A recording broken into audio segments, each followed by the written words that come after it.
Pero ngayon nga mga mare ko ay meron akong hindi magandang maibabalita sa inyo. Ang ating little baby boss nga ay meron nga daw choroid plexus cyst, or sa Tagalog mga mare ko, si baby boy nga daw ay meron nga daw cyst sa kanyang brain. Ano na nga ba ang kaganapan sa pregnancy journey nga ni Maring Sisi? Simula nga nang malaman kong ako nga ibuntis ay talagang isinama ko na nga kayo sa journey nga na ito. Hanggang sa unti-unting paglaki nga ng tiyan ko ay talagang nasubaybayan nyo na nga din. Sa amin nga ding intimate gender reveal ay talagang kasama nga din kayo mga kumari at kumpari ko. Sa daming ganap nga sa buhay ko, yung masasaya malulungkot ay talagang naisama ko na nga din kayo. Sa mga kalokohang pagganap nga ni Maring Sisi at ng mga alaga nga ng Tortculets at ni Ellie ay talagang nandyan din karamihan kayo. Nga sa inyo ay para bang naging mga online kaibigan ko na nga din. Pero ngayon nga mga mare ko ay meron akong hindi magandang maibabalita sa inyo. Ang ating little baby boss nga ay meron nga daw choroid plexus cyst, or sa Tagalog mga mare ko, si baby boy nga daw ay meron nga daw cyst sa kanyang brain. Bilang isang first time mga mare ko ay talagang durog na durog nga ang aking puso at ang dami kong tanong. Bago nga yan mga mare ko, balikan nga natin ang kaganapan nga noong November 18. Ito nga pala yung 20 weeks ultrasound ko nga. Masaya nga ako dito mga mare ko kasi for the first time nga ng aking ultrasound ay makakasama nga si boss at talaga makikita nga niya si baby. Hindi siya nakakasama sa ibang appointment dahil nga sa kanyang trabaho. Ganito din palang maging isang nanay or ang magbuntis mga mare ko. Yung bawat OB appointment mo nga ay talagang nakaka-excite at nakakakaba. Nakaka-excite dahil makikita mo si baby at nakakakaba dahil yung mga resulta ay baka nga meron nga hindi maganda. Baby's heart rate's 145 beats a day. That's normal.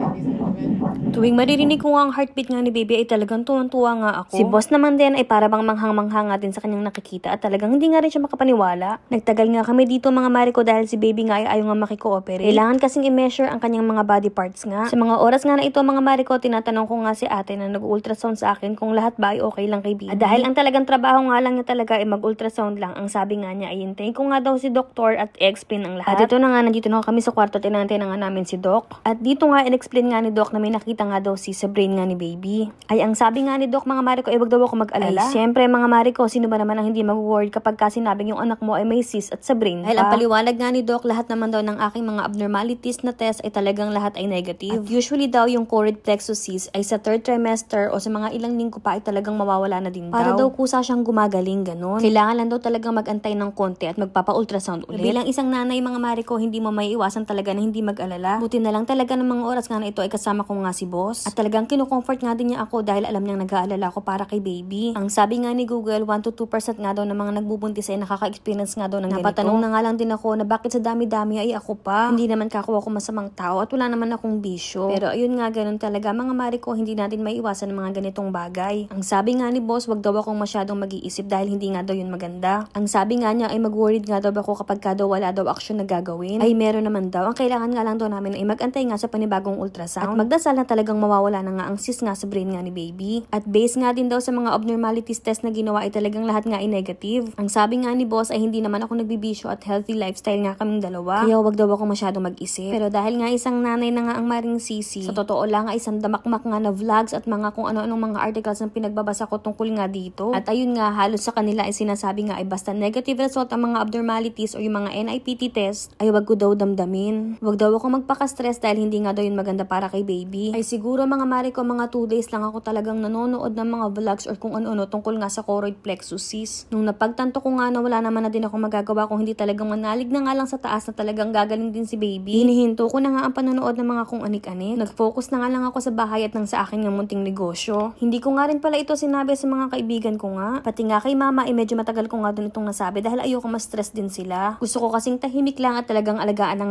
aking sarili at si baby. At sa ngayon mga mare ko nag-voice over ako, hindi ko rin alam kung kailan yung ito mapapanood, kung kailan ba ako ready nang ma-share sa inyo ito. Dahil iniiwasan ko lang din ang stress at ang mag-isip pa ng kung ano-ano. At kung nanonood ka ngayon, meron lang naman akong hiling sana sa'yo. Sana ay isama mo si little baby boss nga sa iyong panalangin ngayon. Na sana nga sa aking susunod na ultrasound appointment ay talagang wala na nga ang choroid plexus cyst sa brain ni baby. At isa pa mga mare ko, kung meron kayong mga kilala na nagbubuntis ngayon, sana ay maging mahaba ang pasensya nyo sa kanila. Sana ay iwasan nyo rin na pasamain ang kanilang mga loob. Madami din pala talagang mga pinagdadaanan ng mga nagbubuntis nga. Hindi lang sa physical mga mare ko, ay talagang sa lahat-lahat na talagang hindi nga pala ito biro. Kung isa ka namang mami na naka-experience nga ng ganito, baka naman ma-share mo ang iyong journey sa comment section. Magiging malaking tulong ito para sa akin. At dito ko na nga muna tatapusin ang vlog na ito mga mare ko. At excited akong masundaan ang pregnancy vlog na ito na maibabalita ko sa inyo na okay na si baby.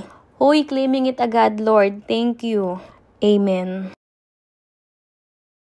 Ito na nga yung araw na pinaka-aantay ko mga mare ko. Pagkatapos nga ng 5 weeks kong pag-aantay, ito na nga at pupunta na nga si Maring Sisi sa ospital. Ngayon kasi ulit mga mare ko titingnan nga si baby kung ano na nga ba ang lagay nga sa kanyang brain. At ngayong araw nga natin malalaman mga mare ko kung ang cyst nga sa brain ni baby boss ay wala na. Or yung tinatawag nga nating choroid plexus cyst. Kung nagtataka kayo kung bakit ako nga lang mag-isa, ay si boss_mapagmahal 143 nga ay nasa serbisyo nga ulit. At ganyan ang kadalasang ganap mga mare ko kapag ka nga ang asawa mo ay pulis. Ay okay na yun mga mare ko at kakayanin ko naman itong mag-isa. Basta ba palagi lang siyang safe sa kanyang trabaho ay okay na ako doon. Kahit nga ang araw na ito ay nakaka-excite, medyo nakakakaba din mga mare ko. Dahil syempre iniisip po paano kung bad result pa din ay mag-isa lang ako, paano ko yun i-handle. At si Maring Sisi may ugali talaga ako na ayoko din mang-abala pa ng ibang tao para samahan ako. Hanggat kaya ko mare ay sige lang. Dahil ang mga tao dito sa abroad mga mare ko ay talagang mga bising malalang tao. Hindi katulad dyan sa atin sa Pinas na ang dali-dali mo lang makahablot lang ng kasama mo. Ay yes, opo mga mare ko, nandini na nga din pala ako sa ospital. Ay apo Diyos ko, ipagkalaki-laki nga nito at unang beses ko pa nga lang dito. Ibang ospital to mga mare ko dahil dito nga daw gagawin ngayon para bang mabusisi ng ultrasound para mas makita si baby. At dahil unang beses ko nga dito ay talagang nagpakamaaga nga ako. Talagang nagdadasal na nga lang ako mga mare ko at nilalakasan ko nga yung loob ko. At kasabay nga niyan ina-update ko nga din yung mama ko sa Pilipinas kung ano na nga ba ang ganap. Sabi ko nga ay siguro ay hindi nga yun makatulog. Dahil ng mga oras nga na ito ay alas 12 na nga sa Pinas. Ang sabi ko nga mga mare ko ay magiging best Christmas gift na nga yung maging okay lang si baby. Hindi ko naman maitatanggi na medyo nakaramdam nga ako ng inggit. Dahil syempre yung mga may appointment nga ayan nga o bit-bit nga nila yung mga asawa nga nila. Ay nakasupport ba ganun? Masarap din kasi sa pakiramdam mga mare ko nakasama mo yung asawa mo sa lahat nga ng yung appointment. Pero syempre sa sitwasyon nga natin, naiintindihan ko naman mga mare ko. Dahil basta free ang schedule ni boss ay talagang sasamahan din ako niyan. At ito na nga, tinawag na nga yung pangalan ko at papasok na nga kami sa kwarto kung saan nga ako i-ultrasound. Ay ewan ko ba mga mare ko, dito nga sa ospital na to ay bawal ko nga daw i-record yung screen. Pero mukhang good result naman based nga dun sa babaeng nag-ultrasound nga sa akin. Kaya ito, inaantay ko nga si Doc na explain nga ang lahat sa akin. At dito nga hiniling ko nga sa kanya na explain nga sa akin kung ano nga ba yung choroid plexus cyst, yung ano yung itsura niya sa ultrasound. Normally, this may be the tiny, dark, you know, Gotcha. spot. This one, but it's really, really small, and yeah, you see that they are already getting, you know, reabsorbed.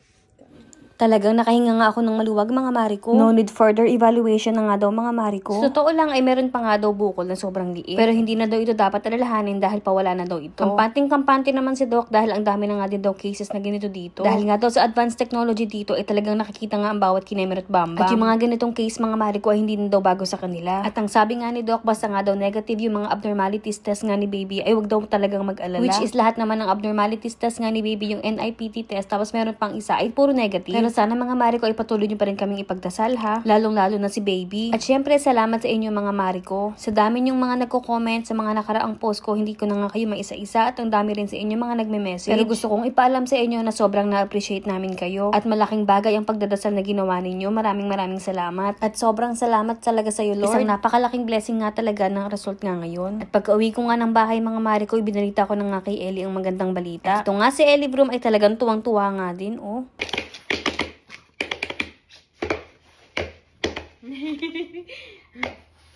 Pa? Very good! Bigyan ng treats ni Mama, ha? Bibigyan ng treats